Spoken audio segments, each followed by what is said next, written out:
Hai Sobat Gemoy dimanapun kalian berada, balik lagi sama Gemoy yang akan memberi kalian spoiler film karya Louis Gilles bergenre action crime thriller yang cocok bagi kalian yang haus dengan adegan-adegan menegangkan. Film ini mengisahkan tentang sebuah teror menegangkan di mana seorang polisi bernama Martin ditugaskan untuk mengendarai truk pengangkut tahanan yang akan dipindahkan ke penjara yang lebih aman. Bisa Gemoy bilang sih naik level. Perjalanan yang Martin hadapi bersama kawannya tidak mudah. Mereka harus melewati hutan yang cukup gelap dengan kabut yang super tebal, juga dinginnya malam yang menusuk tulang. Namun seketika keadaan menjadi makin mencekam ketika terdapat seseorang yang meneror mereka semua. Selengkapnya simak baik-baik spoiler ini ya. Gemoy ingatkan, ini adalah spoiler konten. Jadi untuk kalian yang belum menonton filmnya, Gemoy sarankan untuk menonton filmnya terlebih dahulu ya, karena pengalaman menonton film ini akan terasa lebih nyata jika kalian nikmati secara lengkap. Langsung aja Gemoy mulai spoiler filmnya. Tapi sebelum itu jangan lupa like, komen, dan subscribe biar makin semangat ya Sobat Gemoy.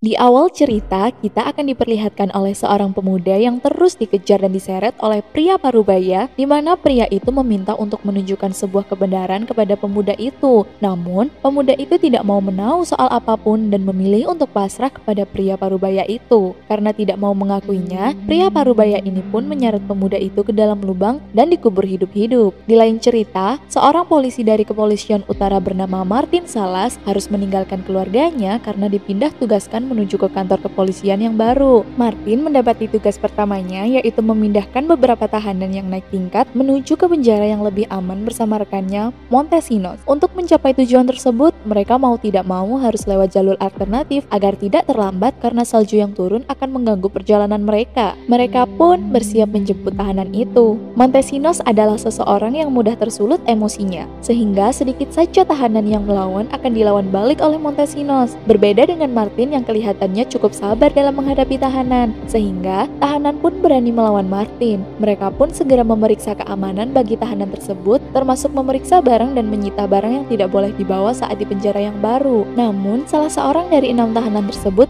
bernama Ramis berhasil membawa sebuah kawat dari selnya yang mungkin akan ia gunakan untuk kabur. Namun, hal itu tidak diketahui oleh Martin juga Montesinos karena saking cerdiknya Ramis menyembunyikan benda tersebut. Singkat cerita, mereka berhasil membawa 6 tahanan itu masuk ke dalam mobil patroli. Mereka dimasukkan ke dalam mobil baja dengan penjagaan super ketat yang mustahil bagi seseorang untuk kabur dari sana. Mereka memulai perjalanan di malam yang gelap disertai kabut yang sangat tebal dan dikawal dengan beberapa polisi lainnya. Martin terus mengikuti jejak polisi yang lain, sedangkan Montesinos yang akan menjaga tahanan-tahanan tersebut. Saat di tengah jalan, tiba-tiba mobil patroli itu menghilang akibat kabut yang sangat tebal. Alhasil, Martin kehilangan kontak dengan mobil patroli tersebut. Saat sampai di tikungan di dalam hutan, ban mereka bocor karena ada seseorang yang sengaja menjebak mereka. Namun siapa orang tersebut kita tidak tahu. Semua tahanan itu berisik dan menduga-duga apa yang sedang terjadi di luar sana. Mereka saling menuduh dan membuat Montesinos meninggalkan tahanan itu untuk mengecek sedang ada apa di luar yang dingin itu. Di saat-saat seperti ini, Ramis malah mengambil kesempatan untuk bebas. Ya, dia membuka borgolnya dengan kawat yang ia bawa dari dalam sel. Ramis pun berhasil bebas dari dalam miliknya. Sedangkan Martin terus menghubungi Montesinos, namun dia tidak juga memberikan jawaban sama sekali. Martin pun mengecek keluar dan betapa terkejutnya ia melihat Montesinos yang sudah terbujur kaku akibat sebuah tembakan. Martin juga mengecek polisi yang lain, namun ia juga terkejut karena melihat polisi-polisi itu telah tewas. Beberapa kali Martin mendapati serangan berupa tembakan, namun dia berhasil selamat dari serangan tersebut dan kembali ke dalam mobil patroli, walaupun kakinya mengalami luka yang cukup berat akibat tembakan itu. Martin berusaha menghubungi markas besar, namun tidak ada jawaban sama sekali. Mobil yang mereka tumpangi itu pun rusak berat akibat tembakan, sehingga membuat Martin kebingungan harus melakukan apa. Ditambah lagi para tahanan yang berisik makin memperparah keadaan. Martin pun mengobati lukanya, dan betapa terkejutnya mereka mendengar kalau mobilnya dibor oleh seseorang. Tahanan itu pun ikut kebingungan dan menduga-duga apa yang sedang terjadi. Tentu saja mereka tidak bisa kabur karena sistem keamanan yang sangat tinggi, serta mobil tersebut yang dilapisi oleh baja. Sangat mustahil bagi mereka untuk kabur. Saat Martin melihat ke arah CCTV bagian depan, ia dikejutkan oleh seseorang yang berusaha menyerang mereka. Saat Martin mengawasi orang asing tersebut, Ia terkejut melihat Ramis yang sudah terbebas dari biliknya dan berbalik menyerang Martin. Martin menodongkan senjatanya hingga keadaan makin memanas ketika para tahanan tersebut meneriaki Ramis dan Martin. Tak sampai di situ, salah seorang tahanan tua mencium bau bensin dari balik biliknya. Rupanya, orang asing tersebut telah menyiram bensin dan benar saja, seketika api membara dan membakar pak tua tersebut. Bapak itu tewas di tempat.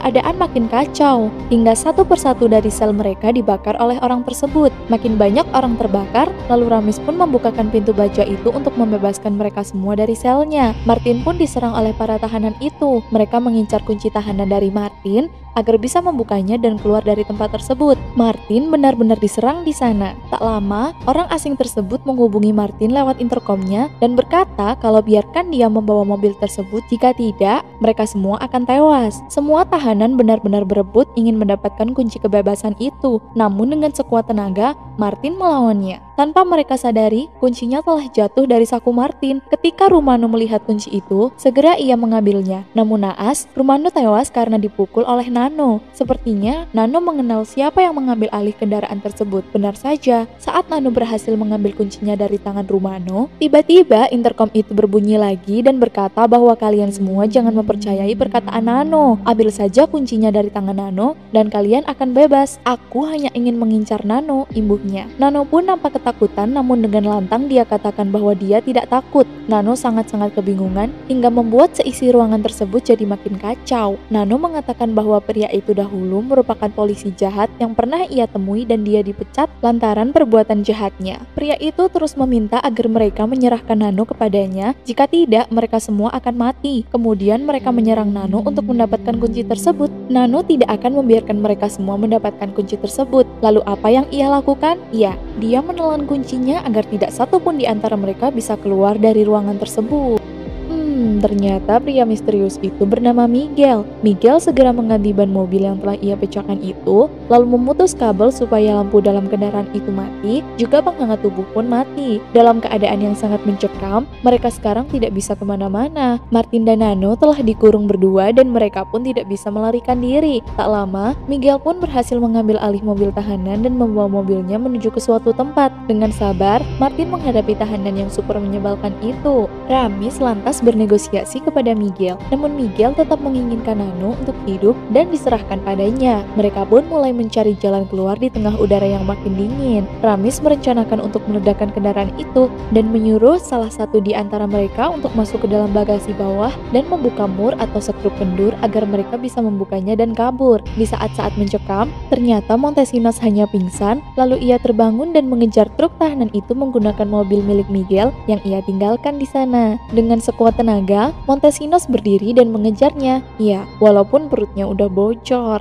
Di dalam mobil itu, dia menemukan potret seorang gadis dan selembar sobekan koran bertuliskan bahwa polisi sedang mencari jasad Soledad Garcia. Tanpa pikir panjang, Montesinos pun mengejarnya. Montesinos berupaya untuk menembak Miguel, namun apa yang terjadi? Montesinos pun ditabrak oleh Miguel dan hilang kendali hingga menabrak pohon lalu tewas di tempat. Miguel juga oleng dan membuat para tahanan itu terjatuh, termasuk Ray yang ada di bagasi bawah pun terseret. Kepalanya tertancap pada sebuah besi tajam di sana, lalu Ray pun tewas. Sebenarnya, apa sih yang Miguel inginkan? Sejenak, ia berpikir dan menancap gasnya lagi. Berjalan sangat kencang hingga matahari pun terbit. Miguel terus berjalan membawa mereka ke sebuah sungai beku, di mana esnya di sana sudah sangat rapuh. Miguel menembak es tersebut dan membiarkan truk itu tenggelam bersama tahanan-tahanan itu. Air mulai masuk ke dalam truk hingga membuat para tahanan itu panik. Bisa kalian bayangkan kan, bagaimana air es itu akan menenggelamkan mereka? Martin dan Nano pun mulai kebingungan karena terkunci. Air es makin tinggi dan membuat mereka makin panik. Tapi rupanya Martin tahu jalan keluarnya. Martin meminta Ramis untuk membuka borgolnya, namun sayang, kawat yang ia gunakan untuk membukanya jatuh ke dalam air dan sulit untuk diambil. Wah, bisa kalian bayangkan gimana ngerinya ya. 4 orang tersisa. Salah satu di antara mereka masuk ke dalam air es dan berenang mengambil kawat tersebut. Suasana pun makin mencekam, air semakin tinggi, juga dingin. Saat borgol telah dibuka, naas truk itu pun jatuh ke dasar sungai. Martin berupaya membuka pintu darurat darat dan mereka pun berhasil keluar dari sana. Namun sayang, hanya tinggal 3 orang tersisa, Martin, Nano, dan Ramis.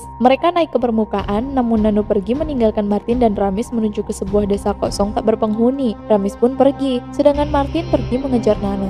Beberapa kali terdengar suara tembakan, Martin pun menghampirinya. Tak lama, Martin mendapati Miguel yang tak henti-hentinya menembaki Nano yang bersembunyi di balik dinding. Martin pun berusaha menghentikan perbuatan Miguel pada Nano. Martin mendekati Miguel dan bertanya apa yang sebenarnya terjadi di antara Miguel dan Nano. Ternyata, dulu saat festival desa berlangsung, Miguel mengizinkan putrinya bernama Sole yang masih berusia 13 tahun untuk nongkrong, dan tentu saja dia sangat senang. Dia bertemu teman-temannya dan berlatih menari di rumah. Nano dan temannya membelikan sebuah minuman dan entah bagaimana ia meyakinkan Sole padahal dia belum pernah mabuk sebelumnya. Tidak hanya itu, Nano ini emang sakit ya. Dia juga melakukan sexual abuse terhadap Sole hingga Sole pun tewas. Jasadnya pun dibuang begitu saja oleh Nano dan teman-temannya. Nano tidak pernah mendapatkan hukuman yang setimpal karena selalu terbebas dari penjara. Begitu juga dengan Miguel yang terus-menerus mengejar Nano namun ia berhasil lolos. Termasuk saat Miguel menyeret Nano masuk ke dalam lubang dan menguburnya hidup-hidup, dia tetap tidak mau mengakui kesalahannya dan tidak mau memberitahukan jasad putri Miguel berada. Singkat cerita, Miguel menembaki Nano yang berupaya untuk melarikan diri, namun tembakan terakhir ditahan oleh Martin sehingga Miguel dan Martin pun terjatuh. Martin pun menancapkan pecahan kaca di tangan Miguel agar Miguel menghentikan perbuatannya. Namun sayang, Miguel bangkit dan menghajar Martin. Segera mungkin Miguel mengejar Nano dan disusul oleh Martin. Miguel lantas mendapatkan Nano dan menghajarnya. Miguel terus menanyakan di mana keberadaan jasad putrinya. Tetap saja, Nano pun bungkam. Saat Martin berusaha menghentikannya, Nano memukul kepala Miguel dengan batu. Tim kepolisian pun datang dan segera mengamankan mereka. Namun saat itu juga, Nano berteriak kepada Miguel dan tidak akan pernah memberitahukan di mana jasad putrinya berada. Martin bingung atas apa yang telah diucapkan Nano. Ternyata, selama ini memang benar, Nano lah yang telah membunuh jasad putri Miguel tersebut. Martin pun segera mendekat dan menyuruh Nano agar segera memberitahukan di mana keberadaan jasad tersebut. Nano tetap tidak mau. Hingga akhirnya Martin pun menembak tangan Nano hingga buntung. Nano pun berteriak dan mengakui perbuatannya. Di akhir cerita, Nano juga membeberkan kejadian yang sebenarnya dan memberitahukan di mana jasad putri Miguel berada.